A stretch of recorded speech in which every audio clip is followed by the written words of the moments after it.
টানা 3 দিনের বৃষ্টিতে চলাচলের রাস্তায় জমে গিয়েছে হাঁটু জল। শুধু রাস্তা নয়, ঘরের ভেতরেও ঢুকে পড়ছে জল। হাঁটু জল নিয়ে বাজার থেকে কাজ, এমনকি স্কুলেও যেতে হচ্ছে পড়ুয়াদের। নকশালবাড়ির রায়পাড়ার জলমগ্ন অবস্থায় এখন নাজেহাল এলাকাবাসী। জল নিকাশি ব্যবস্থা না থাকায় দুর্ভোগে পড়তে হচ্ছে এলাকার 25টি পরিবারকে। গত 10 বছর ধরে এই এলাকায় বসতি নির্মাণ হতেই সমস্যায় পড়েছেন স্থানীয়রা। ঝড় বৃষ্টি চলাকালীন ঘরের ওপর গাছ ভেঙে মৃত্যু হয়েছে এক ব্যক্তির। বৃহস্পতিবার রাতে দুর্ঘটনাটি ঘটেছে মালদার চাঁচলের চণ্ডীগাছি এলাকায়। শুক্রবার মৃত ব্যক্তির পরিবারকে সমবেদনা জানাতে এলেন কলিগ্রাম পঞ্চায়েত প্রধান রেজাউল খান। এদিন মৃতের পরিবারকে সমবেদনা জানানোর পাশাপাশি প্রয়োজনীয় সামগ্রী তুলে দেন। যদিও পরিবারের তরফে জানানো হয়েছে আবাস যোজনায় মৃত অপু দাসের নামে ঘর বরাদ্দ থাকলেও তার না পাওয়াতেই এই দুর্ঘটনায় প্রাণ হারাতে হলো তাকে। আগুনে পড়ে ভস্মীভূত হলো এক বসতবাড়ি। বৃহস্পতিবার রাতে অগ্নিকাণ্ডের ঘটনাটি ঘটেছে মালদার বামনগোলা ব্লকের পাকুয়াহাট অঞ্চলের খিরিপাড়া এলাকায়। যদিও আগুনে পুড়ে ভস্মীভূত হয়ে গিয়েছে নগদ টাকা, সোনার উপর, অলংকার সহ সর্বস্ব, তবে ষড়যন্ত্র করে আগুন লাগিয়ে দেওয়া হয়েছে বলে অভিযোগ ক্ষতিগ্রস্ত পরিবারটির। অভিযোগের পরিপ্রেক্ষিতে ঘটনার তদন্ত শুরু করেছে পুলিশ।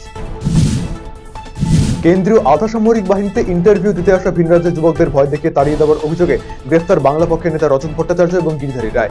নিজেদেরকে পুলিশের লোক বলে পরিচয় দেন বলে অভিযোগ। এরপরে বিষয়টি সমাজ মাধ্যমে ছড়িয়ে পড়লে রাজ্য জুড়ে নিন্দার ঝড় বয়ে যায়। পরে মুখ্যমন্ত্রী নির্দেশ দেন ওই দুই ব্যক্তিকে গ্রেফতার করার জন্য। শুক্রবার সকালে ওই দুই ব্যক্তিকে আদালতে তোলা হয়। বাগডোগরা থানায় তাদের অভিযোগ দায়ের করা হয়েছে। হেমতাবাদে গ্রেফতার দুই বাংলাদেশি অনুপ্রবেশকারী। ধৃতদের শুক্রবার তোলা হলো রায়গঞ্জ জেলা আদালতে। পুলিশ সূত্রের খবর, ধৃতরা হলো সুনীল চন্দ্র রায় এবং অবিনাশ রায়। তারা বাংলাদেশের ঠাকুরগঞ্জ থানা এলাকার বাসিন্দা। প্রসঙ্গত, বৃহস্পতিবার ভোরে হেমতাবাদের চৈনগর গ্রাম পঞ্চায়েতের মকরহাট সীমান্ত এলাকা থেকে দুইজনকে ধরে বিএসএফ। বিকালে হেমতাবাদ থানার পুলিশের হাতে তুলে দেওয়া হয় তাদের।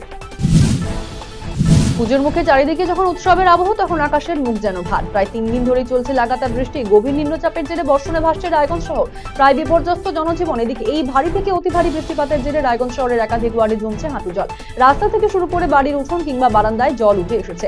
নালা, নর্দমা ও পুকুর থেকে উপচে পড়ছে জল। সাধারণ মানুষের অভিযোগ, ড্রেনগুলো নিয়মিত পরিষ্কার পরিচ্ছন্ন না করার কারণে এই পরিস্থিতি তৈরি হয়েছে। তৃণমূল শ্রমিক সংগঠন আইএনটিটিউসির প্রাক্তন নেতার বিরুদ্ধে পক্সো মামলায় হুলিয়াজারির নোটিশ। ঘটনায় চাঞ্চল্য বালুরঘাট শহরে। এক নাবালিকাকে যৌন নির্যাতনের অভিযোগে আইএনটিটিউসির প্রাক্তন সহসভাপতি রাকেশের বিরুদ্ধে গত 28 মে অভিযোগ জমা পড়ে। অভিযোগ পেয়ে পুলিশ পক্সো আইনে মামলা রুজু করে। সেই মামলায় দীর্ঘদিন ধরে বেপাত্তা অভিযুক্ত। এরপর ফেরার রাকেশের বিরুদ্ধে হুলিয়া জারি করে আদালত। অল বেঙ্গল ম্যারেজ অফিসার্স অর্গানাইজেশনের পরিচালনায় বিবাহ নিবন্ধকরণ এবং বাল্য বিবাহ রোধের বিষয়ে সচেতনতামূলক কর্মসূচি অনুষ্ঠিত হলো রায়গঞ্জ শহরের বিধানমঞ্চে। শুক্রবার রায়গঞ্জের বিধানমঞ্চে এই আয়োজন করা হয়। এই কর্মসূচিতে উপস্থিত ছিলেন সংগঠনের রাজ্য সাধারণ সম্পাদক জয়ন্ত কুমার মিত্র, মহকুমা শাসক কিংসুক মাইতি, পৌর প্রশাসক সন্দীপ বিশ্বাস, উত্তর দিনাজপুর প্রেস ক্লাবের সাধারণ সম্পাদক অলিক মিত্র সহ অনেকে।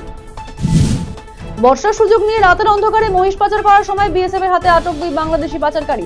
মালদার ভারত বাংলাদেশ সীমান্তবর্তী হবিবপুর থানার কেদারিপাড়া এলাকার ঘটনা। কাঁটাতারহীন এলাকা দিয়ে রাতের অন্ধকারে মহিষ পাচারের চেষ্টা চলছিল। বিএসএফ এর 88 নম্বর ব্যাটালিয়নের জওয়ানেরা বাধা দিলে তাদের উপর হামলা চালায় পাচারকারীরা। দুই পাচারকারীকে আটক করে বিএসএফ।